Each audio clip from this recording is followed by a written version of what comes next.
Em Thuận xin chào tất cả mọi người nhé. Hôm nay em Thuận sẽ làm một video là đi phát gói mì nhé mọi người. Mọi người cùng hãy theo chân em nhé mọi người.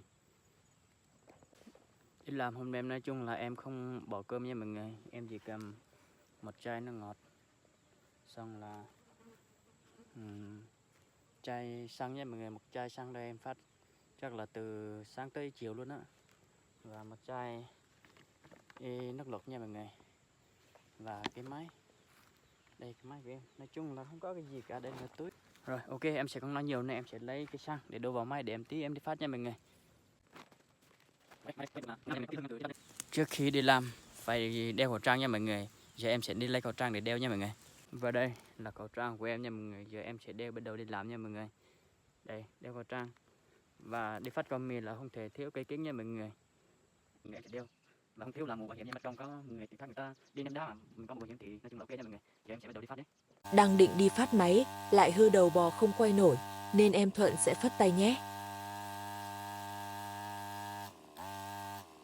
Nãy em vừa mới phát là xong một bình rồi nha mọi người.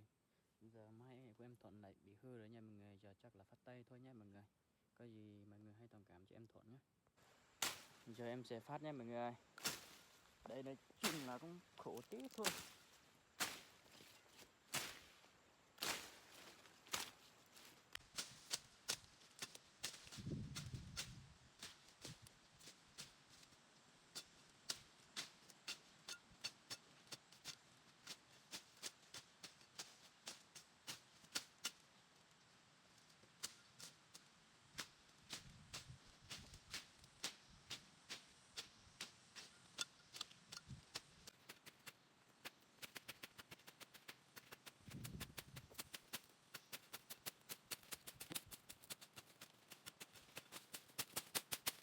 Mệt quá.